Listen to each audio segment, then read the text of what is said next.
ठाकुर मां के पेट से जन्म लेकर ठाकुर नहीं हो सकता। परशुराम का कहना है, यह मेरा कहना नहीं है।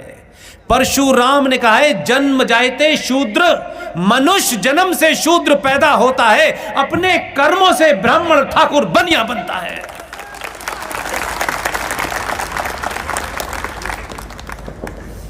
इसलिए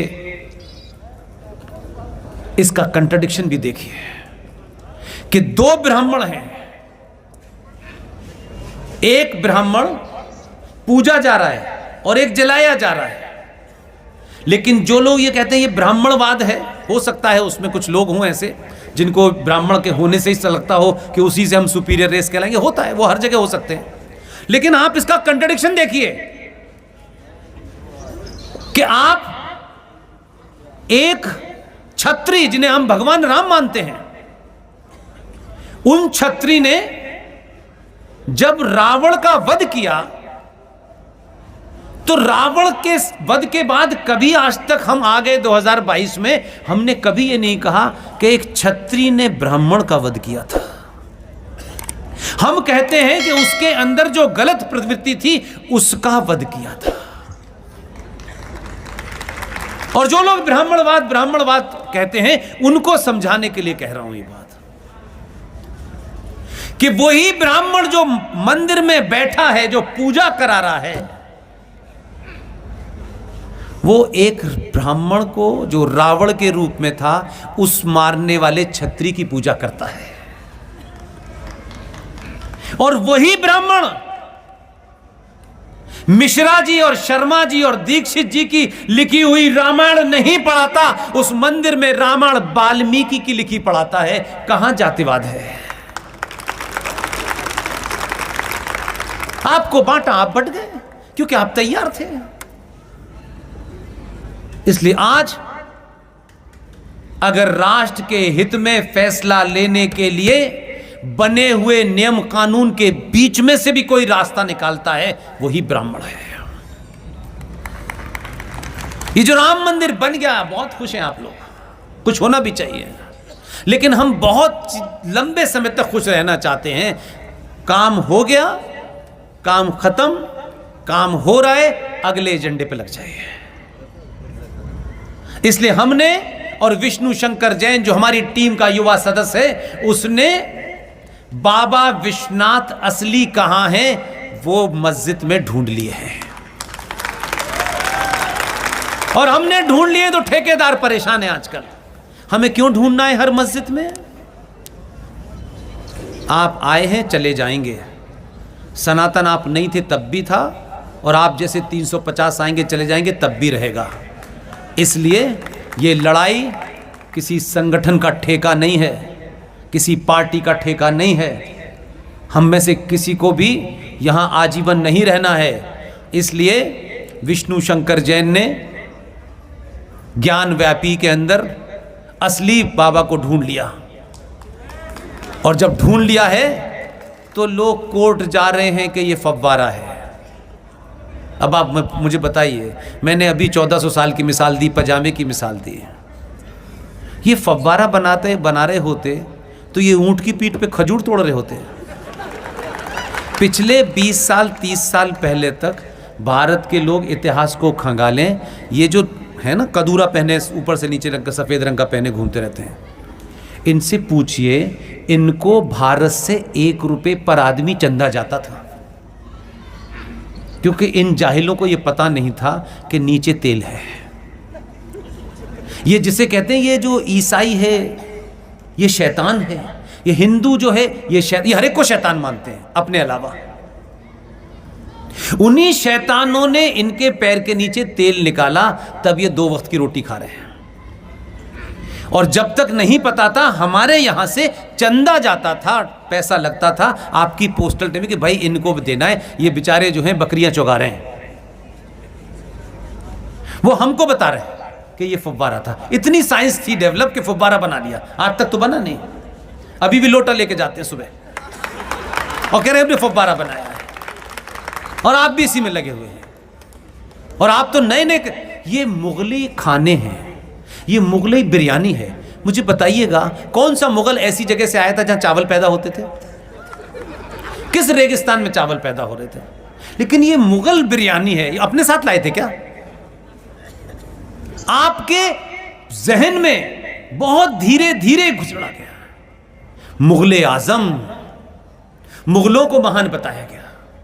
चोर उठाई गिरे लुटेरे, उनको आप महान बता रहे हैं और पढ़ रहे हैं ये महान था वो महान था। रावलपिंडी का नाम सुना है आपने?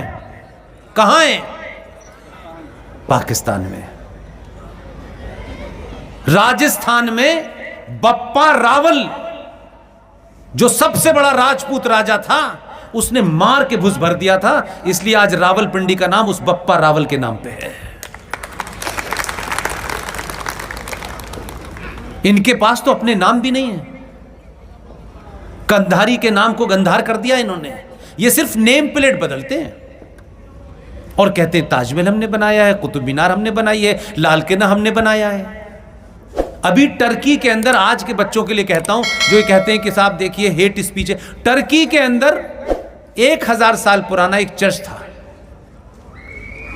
वहां मुसलमानों ने चर्च में से उनको उतारा जिनकी मम्मी का पता नहीं है और रख दिया, और उन्हें साइड में रख दिया और वहां पे लिख दिया अल्लाह मोहम्मद। आज से मस्जिद हो गई।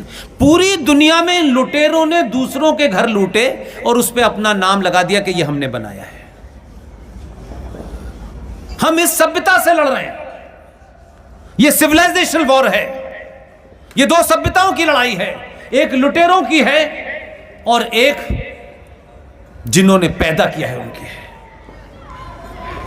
इसलिए इस्लाम के बारे में गलतफहमी न पालें, तथ्यों पे एकेडमिक बात करें।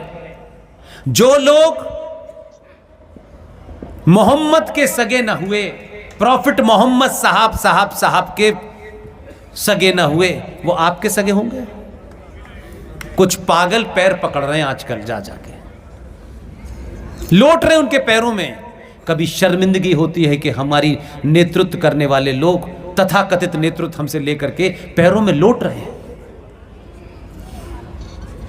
प्रॉफिट मोहम्मद के दामाद अली, प्रॉफिट मोहम्मद की बेटी फातिमा जो अली की पत्नी थी,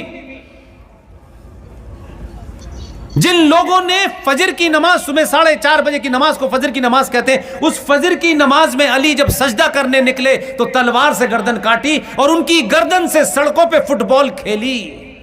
अली की पत्नी मोहम्मद साहब की बेटी फातिमा के घर में आग लगा के उनको जिंदा मार दिया। उनके बेटे हसन हुसैन को पानी नहीं दिया और करबला के मैदान में बकरा जैसे काटते हैं कलमा पढ़ के मार दिया। वो आपके बराबर खड़े हो सकते हैं? उनकी सभ्यता में और आपकी सभ्यता में फर्क है। इसलिए ये मजहब नहीं, ये दो सभ्यताओं का जंग है। और अमेरिका के हैमिंगटन ने बहुत पहले किताब लिखी है, अंग्रेजी की किताब है, किताब का नाम है क्लैश ऑफ सिविलाइजेशन। आपको अंग्रेजी बोलने का शौक हो गया है, अंग्रेजी एक भाषा है, लेकिन अंग्रेजी को ओढ़िए और बिछाइए मत। जो अंग्रेजी बोल रहे थे वो संस्कृत सीख रहे हैं आजकल।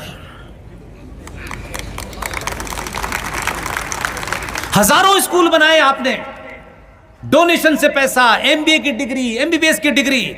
आपने दिल पे हाथ रखिए, मैंने सुना है कि इस झारखंड में बड़े बड़े करोड़पति लोग हैं। करोड़पति होना कोई गुनाह नहीं है। मंदिर भी बनाते हैं। मैं बार बार कह रहा हूं मंदिर बनाइए, लेकिन इन मंदिरों की रक्षा करने के लिए ये जो सनातनी चलता फिरता मंदिर है, इसको भी सशक्त बनाइए, तभी मंदिर बचेगा। मंदिर तो पहले भी थे भाई, ऐसा नहीं था कि आज ही कोई मंदिर है। ये मंदिर 20 साल 25 साल के बाद रहेगा नहीं रहेगा, इसका इंतजाम कीजिए।